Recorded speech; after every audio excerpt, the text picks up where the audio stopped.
இந்த வீடியோல Naruto Shippuden season 5 episode 1 or 2 நம்ம பார்க்க போறோம். ஓப்பனிங்லயே நருட்டோவும் லீயும் செம சந்தோஷப்பட்டுக்குவானுங்க, ஒருத்தனுக்கு ஒருத்தன் பாத்துக்கிட்டோம் அப்படின்ட்டு. நான் இருக்கும்போது நீ பயப்படணும்னு அவசியமே இல்ல அப்படின்னு வாலி டென் கடுப்பாவா, நீ மட்டுமாடா வந்த, நானும் தானா வந்திருக்கேன் அப்படின்னு சக்குராவும் ஈனோவும் திரும்ப சண்டை போட்டுக்க ஆரம்பிச்சுக்குவாங்க.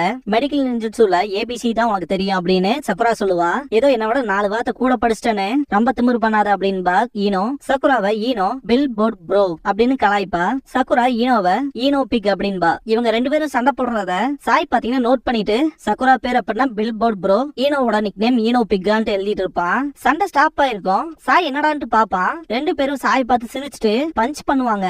நான் ஏதாவது தப்பு பண்ணனான்னு கேப்பா சாய். 2 பேரும் சிரிப்பானுங்க. சீஜனே யாமட்டோ அண்ட் ககாஷி கிட்ட போவாங்க. லேடி சொன்னாடே பேசிக்ஸான விஷயங்களை எங்க கிட்ட சொன்னாங்க, ஆனா உங்க வாயால சில விஷயங்களை கேட்க விரும்புறேன் அப்படின்பாங்க.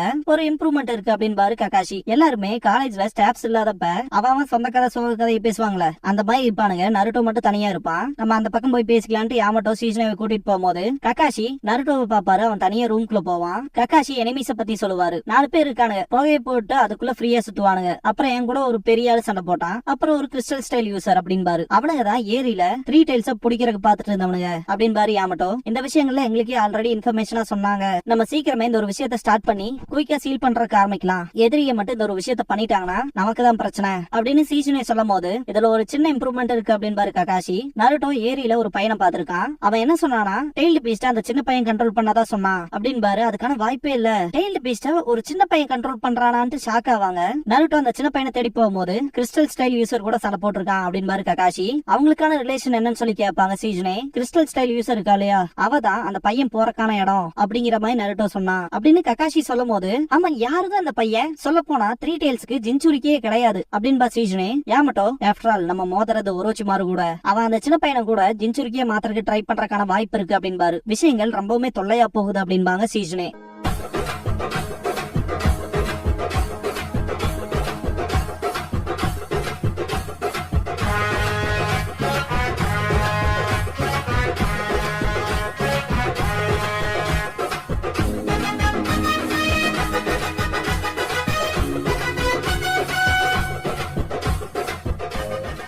ஓப்பனிங் சாங் முடிஞ்சதுக்கு அப்புறமா ரீ குரூப் அப்படிங்கிற இந்த எபிசோடோட டைட்டில் போட்டு ஸ்டார்ட் பண்றாங்க. கிகிரி நம்ம மனுஷங்க மட்டும் தான் நம்மளோட எதிரின்னு நினைச்சிட்டு வந்தோம், டெய்ல்டு பீஸ் எல்லாம் வருது, என்ன பண்றது, பேசாம தப்பிச்சோடி இல்லாம இதுதான் நமக்கான வாய்ப்புங்க மேல பேசிட்டு இருப்பாங்க. நூராரி ஓடுறக்கான டைம்ல எப்போ போயிருச்சு அப்படின்பா. கீகோ எப்படியாச்சும் இந்த ஒரு விஷயத்துல இருந்து தப்பிக்கிறதுக்கு யோசி அப்படின்பா ரெஞ்சி கிட்ட. கிகிரி அங்க இருந்து உயிர் பொழைச்சு வரது ரொம்ப பிரச்சனையா போயிருச்சு, என்னோட உயிர்லாம் அவ்வளவு ஈஸியா அந்த பீஸ்ட் எடுத்துட்டு போறக்கலாம் நான் விட மாட்டேன், என் வாழ்க்கை எனக்கு ரொம்ப முக்கியம் அப்படிங்கிற மாதிரி பேசுவா கிகிரி. நூராரி நாங்க உன்ன நம்பிதான் இருக்கோம் ரெஞ்சி அப்படின்பா. கோசு எந்திரிச்சு போவான். எல்லாம் முட்டாளுக அப்படின்னு ரெஞ்சி மனசுல நினைச்சிட்டு எந்திரிச்சு அடுத்து என்ன பண்ணலாங்கிற விஷயத்த நான் ஹேண்டில் பண்ணிக்கிறேன் அப்படின்பா. நூராரி ரெஞ்சி நம்மள பாத்துக்குவாங்க மாதிரி ஃபீல் ஆவான். கோசு போயிட்டு இருக்கும் போது ரெஞ்சி கூரன் கிட்ட ரிப்போர்ட் பண்ண போறேனா, இரு நானும் வரேன் அப்படின்பா. உன்னை என்னால நம்ப முடியாது அப்படின்பா கோசு. ஏன் என்ன பத்தி இப்படி திங்க் பண்ண ஆரம்பிச்சிட்டு அப்படின்னு சொல்லி கேப்பா ரெஞ்சி. கூரனுக்கு துரோகம் பண்ண போறேன்னு கேப்பான் கோசு. நீ சொல்ற பதில பொறுத்துதான் நான் அடுத்து என்ன பண்ண போறதுன்னு முடிவு பண்ண போறேன் அப்படின்ட்டு கைய மடக்குவான் கோசு. நீ என்ன நம்பினாலும் சரி நம்பலினாலும் சரி என்னோட லாயல்ட்டி கூரனுக்கு தான் அப்படின்னு ரெஞ்சி சொல்லவும், அதை எப்படி நான் நம்புறது அப்படின்பா. இங்க பேசுறது உனக்கும் எனக்குமான விஷயங்களா மட்டும் இருக்கட்டும் அப்படின்ட்டு என் வில்லேஜ்ல நோய்வாய்ப்பட்ட என்னோட தங்கச்சி இருக்கா, அவளை பாதுகாக்க எனக்கு பணம் தேவைப்படுது, எனக்கு ஏதாவது பிரச்சனைனா அவளை யாரு பாத்துக்குவா, என் கதையை நான் சொல்லிட்டேன், நம்புறதும் நம்பாததும் உன் விருப்பம் அப்படின்ட்டு கிளம்பிடுவான். இதுக்கப்புறமா யுகிமாரு கிட்ட காட்டுவாங்க. கண்ண முழிச்சிருப்பான். காப்பிட்டோ முழிச்சிட்டியான்னு கேட்கவும் கூரன் எங்கேன்னு கேட்பான் யுகிமாரு. லாட ஒரோச்சிமாரு கிட்ட போறத பத்தி என்ன நினைக்கிற அப்படின்னு சொல்லி கேட்பான். கூரனும் நம்மளோட வரலான்னு சொல்லி கேட்பான் யுகிமாரு. அவ லாட ஒரோச்சிமாருவுக்கு ஒரு பலியாடு மாதிரிதான், நீ லாட ஒரோச்சிமாருவுக்கு சொந்தமானவன் அப்படின்பா காபுட்டோ. இல்ல கூரன் தான் நான் எப்பவுமே திரும்பி போறக்கான ஒரு இடம் அப்படின்பா. காபுட்டோ சப்புன்னு ஒரு அப்பப்பிடுவான். கூரன் கிறிஸ்டல்ஸை யூஸ் பண்ணி காபுட்டோ கண்ணத்தை கிழிச்சிருப்பா. என்னடா பண்ண பாக்குறேன்னு சொல்லி கத்துவா. கணத்துல ஆன கீரலை சிம்பிளா போக வச்சிருப்பான். அவனுக்கு மரியாதையை கத்து கொடுக்குறேன். யுகிமாருவுக்கு ஏதாவது மோசமா நடந்தா லார்ட் ஒரோச்சிமாரு கிட்ட பெரிய பிரச்சனை மாட்ட போறதே நானாதான் இருப்பேன். நான் அவரை கோபப்படுத்தி பார்க்க விரும்பல. இந்த பையனுக்கு ஒழுக்கமா பேச கூட தெரியல, நீ அவனுக்கு சொல்லி கொடுத்த விஷயத்த நினைச்சுதான் ஆச்சரியப்படுறேன் அப்படின்பா. யுகிமாரு மேல மட்டும் திரும்ப கை வச்ச உனக்கு இறக்கமே காட்ட மாட்டேன் அப்படின்பா கூரன். நம்மளோட டெஸ்ட் சப்ஜெக்ட் மேல ஒரு கண்ணை வச்சுக்க அப்படின்ட்டு போவான் காபுட்டோ. நீ ஓகேவான்னு கூரன் யுகிமாரு கிட்ட கேட்கவும், நான் உன் கூடயே இருக்க போறேன் அப்படித்தானே. கூரன் எனக்கு திரும்பவும் அந்த மறைவிடத்துக்கு போறதுக்கு விருப்பம் இல்ல அப்படிங்கவும் கூரன் முகம் மாறும். இருந்தாலுமே சிரிச்சுட்டு தோல்ல கை வைக்கவும் யுகிமாருவும் சிரிப்பான். காபுட்டோ நடந்து போகும்போது பபால பாத்துட்டு ஹலோ ரிஞ்சி அப்படின்பா. ரிஞ்சி காபுட்டோ கிட்ட அவளை என்ன நம்பறையா, ஆக்சுவலா அவ அந்த பையனோட ரொம்பவுமே அட்டாச் ஆயிட்ட போல, இவங்க பண்ற விஷயம் எதுவுமே சரியில்லை அப்படிங்கிற மாதிரி ரிஞ்சி கம்ப்ளைண்ட்ஸ் வைப்பான். லாட ஒரோச்சிமாருவே இவ விஷயத்த டீல் பண்ணிக்கிட்டோம், நீ இப்ப என்ன பண்றாங்கிறது மட்டும் க்ளோஸா வாட்ச் பண்ணி என்னங்கிற விஷயத்தெல்லாம் என்கிட்ட சொல்லு சொல்லு அப்படின்பா காபுட்டோ. நான் டைரக்டா லார்ட் ஒரோச்சிமாரு கிட்ட பேசிக்கலாமான்னு சொல்லி கேட்பான். இதுக்கு முன்னாடியில இருந்தே பாத்தீங்கன்னா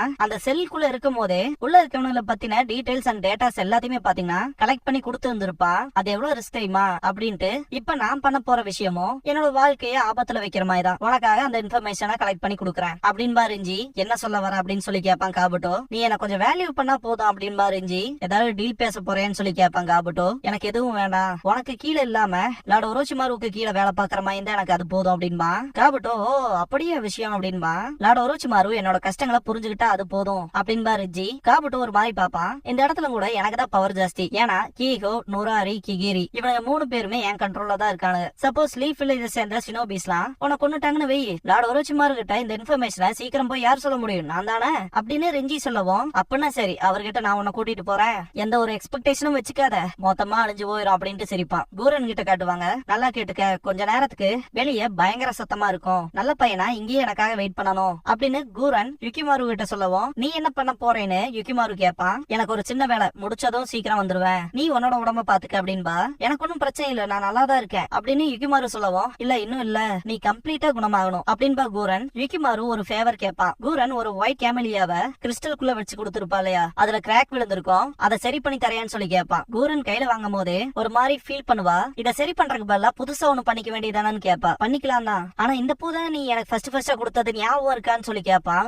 யுகிமாரு சரின்ட்டு பிக்ஸ் பண்ணி கொடுப்பா. யுகிமாரு தேங்க்ஸ் பண்ணிட்டு என்னை விட்டு போயிட மாட்டேன்னு சொல்லி கேட்பான். ஏன்னா எனக்கான இடம்ங்கிறது நீ தானே அப்படின்பா. கூரன் இந்த விஷயங்களை கேட்க முடியாம ஓடி வந்துருவா. இது கொஞ்சம் ஸ்டூபிடா இருக்கு, நான் என்ன பண்ணிக்கிட்டு இருக்கேன்னு யோசிச்சுட்டு இருக்கும் போது அதிகப்படியான காக்கா சத்தம் கேட்கும். அந்த பக்கம் பாப்பா. இதுக்கப்புறமா நருட்டோ கிட்ட காட்டுவாங்க. தனியா நின்னுட்டு இருப்பான். கக்காஷி சென்சே நருட்டோன்னு கூப்பிடுவோம். கக்காஷி சென்சே அப்படின்ட்டு திரும்பி பாப்பான். ஏதாவது பிரச்சனையா, உன் மனசுல ஏதாவது இருக்கான்னு சொல்லி கேட்பாரு. நருட்டோ அது அப்படின்னு சொல்ல வரும்போது சகுரான் சாய் கிட்ட காட்டுவாங்க. என்ன ஸ்ட்ராட்டஜி யூஸ் பண்ணலாம்ங்கிற அந்த பேச்சுவார்த்தை நடக்க போகுது. ஆனா நருட்டோவை காணோம். எங்க போய் தொலைஞ்சானோன்னு கடுப்புலயே போவா. நருட்டோவை பத்தின விஷயம்னாலே சகுரா ஒரு மாதிரி அப்செட் ஆகுறா அப்படின்ட்டு நோட் பண்ணிட்டு இருப்பா சாய். திடீர்னு சைலண்ட் ஆவா. என்ன நருட்டோவை பாத்துட்டியான்னு சொல்லி கேட்பான். அமைதியாரு அப்படின்பா. நருட்டோ அந்த பையன் விஷயத்துல என்ன பண்ண போறீங்கன்னு சொல்லி கேட்பான். ஏன் அந்த பையனை பத்தி அதிகமா கவலைப்படுறேன்னு சொல்லி கேட்பாரு கக்காஷி. நருட்டோ அவனை நல்லா யூஸ் பண்ணிக்கிறாங்க, அவன் திரும்பி போறக்கான பர்சன் இவங்க தான் நம்புறான், ஆனா கடைசியில ஏமாந்துதான் போவான். அது மட்டும் நடக்கும்போது அவன் போறக்குன்னு எதுவுமே இருக்காது. ஒருத்தர இன்னொருத்தர அதிகமா திங்க் பண்ணுவாங்க இல்லையா, அப்படி திங்க் பண்ற பர்சனோட இடம் தான் அவங்களுக்கான இடம்னா நான் அந்த பையனை திங்க் பண்றத நிறுத்த மாட்டேன் அப்படின்னு கத்துவா நருட்டோ. சகுரா அப்படின்னா அவன் சாஸ்கேவை பத்தி பேசலையான்னு திங்க் பண்ணுவா. கக்காஷி மனுஷங்களை பத்தி திங்க் பண்றது சரிதான், ஆனா அவ்வளவு ஈஸியா நடக்குமா என்ன,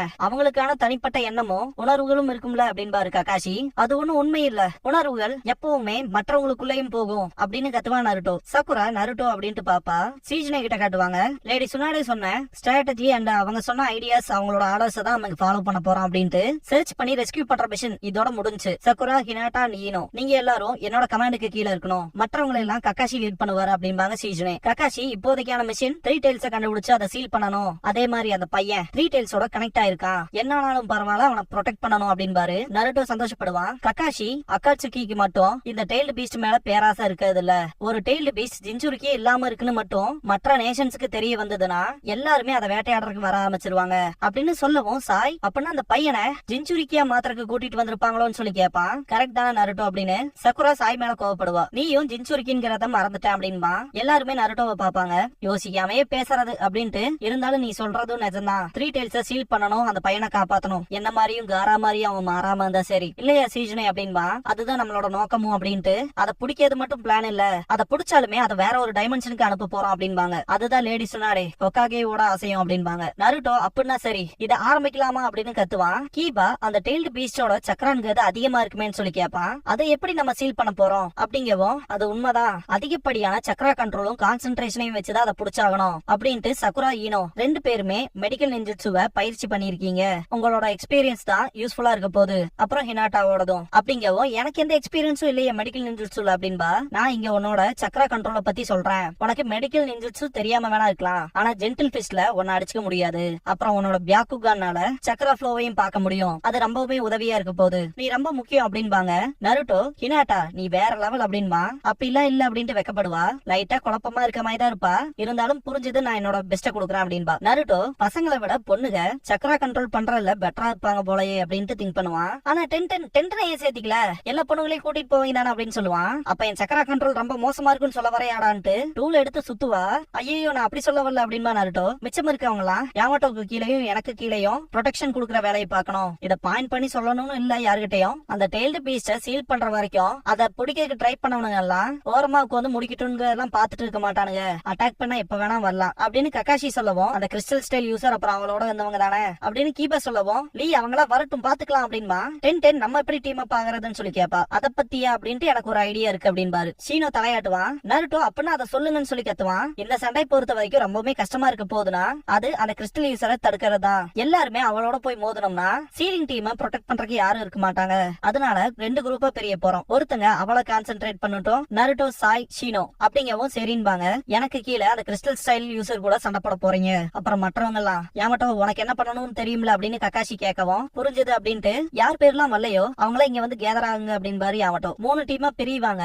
10-10 நம்மள ஏதோ ரிஜெக்ட் பண்ண மாதிரி பேசுறாரு அப்படின்ட்டே போவா. இங்க பாரு இப்பெல்லாம் இருக்காத, நல்ல ஸ்பிரிட்டோட இருக்கு அப்படின்பா லீ. லீ சொல்றதுதான் சரி அப்படின்பா கீபா. கோசு ரெஞ்சி கிட்ட எங்க போயிட்டு வரேன்னு சொல்லி கேப்பா. வெளிப்படையா சொல்லணும்னா காபுட்டோ கிட்ட லீஃபோட மூவ்மெண்ட்ஸ் பத்தி சொல்லிட்டு வரேன். அப்புறம் காபுட்டோ லார்ட் ஒரோச்சிமாருவ சீக்கிரமே போய் மறைவிடத்துல பாக்க போறதா சொன்னான் அப்படின்னு ரிஞ்சி சொல்லவும், இப்படிப்பட்ட டைம்லன்னு சொல்லி கேட்பான் கோசு. ஏகப்பட்ட விஷயங்களை அவன் மண்டைக்குள்ள ஓடும் போல அப்படின்பா ரிஞ்சி. கோசு ரிஞ்சியை கூப்பிட்டு, நீ சொன்ன இல்ல அந்த கதை, அதை நான் நம்புறேன் அப்படின்பா. ரிஞ்சி கிளம்பிடுவான். 3 டெயில்ஸ சீல் பண்றதை தடுத்து லீஃப சேர்ந்த ஷினோபிஸ அழிக்கணும். ரொம்ப பிஸியா தான் போகுது அப்படின்ட்டு போவான் ரிஞ்சி. கூரன் கிட்ட காட்டுவாங்க, லீஃப் சேர்ந்தவங்க வந்துட்டாங்க, அவங்கள மொத்தமா அழிச்சிட்டு தான் 3 டெயில்ஸ பிடிக்க முடியும் அப்படின்னு திங்க் பண்ணிட்டு இருக்கும்போது, யுக்கிமாரு கஷ்டப்பட்டப்ப கூட வந்திருப்பாளே அந்த விஷயத்தை யோசிச்சு பார்த்துட்டு, இல்ல அந்த பையனை பத்தி கவலைப்படக்கூடாது, லார்ட் ஒரோச்சிமாரு என் மேல அதிக நம்பிக்கை வச்சிருக்காரு, என்னோட ஆசையெல்லாம் நான் அவரோட இருக்கணும் அப்படின்னு திங்க் பண்ணுவா. நருட்டோ சொல்லிருப்பான் இல்லையா, ஒரோச்சிமாரு அவனோட ஆசைக்காக எதை வேணாலும் யார வேணாலும் பலி கொடுக்க தயங்க மாட்டான், அவனை ஃபாலோ பண்றவங்களும் அப்படிப்பட்டவங்க தான் கத்திருப்பான். எனக்கு என்ன ஆச்சு அப்படின்ட்டு கடுப்புல இருப்பா கூரன். கூரன் இங்க என்ன பண்ற, எப்படி சண்டை போடலான்னு யோசிச்சுட்டு இருக்கியான்னு சொல்லி கேப்பான். ரிஞ்சி இவன் எப்ப வந்தான் அப்படின்ட்டு, அதேதான் அப்படின்னு ரிஞ்சி கிட்ட சொல்லிட்டு இவன் வந்து எவ்வளவு நேரம் இருக்குன்னு மனசுக்குள்ள திங்க் பண்ணுவா. பனிமூட்டம் கம்மியாகுது அப்படின்பா ரிஞ்சி. யுக்கிமாரு தூரத்துல இருந்து பாத்துட்டு தான் இருப்பான். பனிமூட்டம் மொத்தமா விலகவும், இது கிளம்ப வேண்டிய நேரம் அப்படின்னு கத்துவா கூரன். சீஜனே எல்லாத்துக்குமே நம்ம என்ன பண்ண போறோம்ங்கிற விஷயம் புரிஞ்சதான்னு சொல்லி கேட்கவும் எல்லாரும் தலையாட்டுவாங்க. இந்த ஆபரேஷன்ல இருக்கும் போது அந்த பையனை மட்டும் யார் பார்த்தாலும் சரி அவனை ப்ரொடெக்ட் பண்ணணும் அப்படின்ட்டு ஆரம்பிக்கலாமா அப்படின்ட்டு டென்டன் கிட்ட உங்கள்கிட்ட என்ன இருக்குன்னு காட்டு அப்படின்னு சொல்லி கேட்பாங்க. சரின்ட்டு லேடி சொன்னாடே இந்த பெரிய ஸ்க்ரால ஸ்பெஷலா ப்ரிப்பேர் பண்ணாங்க 3 டெயில்ஸ சீல் பண்றதுக்காக. நருட்டோ புடிச்சுக்கணும் தூக்கி வீசுவா. செம வெயிட்டா இருக்கும். இவ்வளவு பெரிய ஸ்க்ரோல யூஸ் பண்ண போறோமா என்னன்னு கேப்பா நருட்டோ. ஆமா அதிகப்படியான சக்கராவை நம்ம சப்ரஸ் பண்ணி ஆடும்ல அப்படின்பாங்க சீஜனே. இதுக்கப்புறமா சீஜனே உங்களை நம்பிதான் இருக்கும் கக்காஷி அப்படின்பாங்க. 2 டீமுமே தயாரான்னு சொல்லி கேப்பாரு கக்காஷி. எஸ் சார் அப்படின்னு கத்துவாங்க. சக்குரா நருட்டோவை கூப்பிட்டு இதுக்கப்புறமா 2 பேரும் தனித்தனியா வேலை செய்யணும், குட் லக் அப்படின்ட்டு போவா. நான் பாத்துக்கிறேன் அப்படின்ட்டு செம்ம எக்ஸைட் ஆவா நருட்டோ.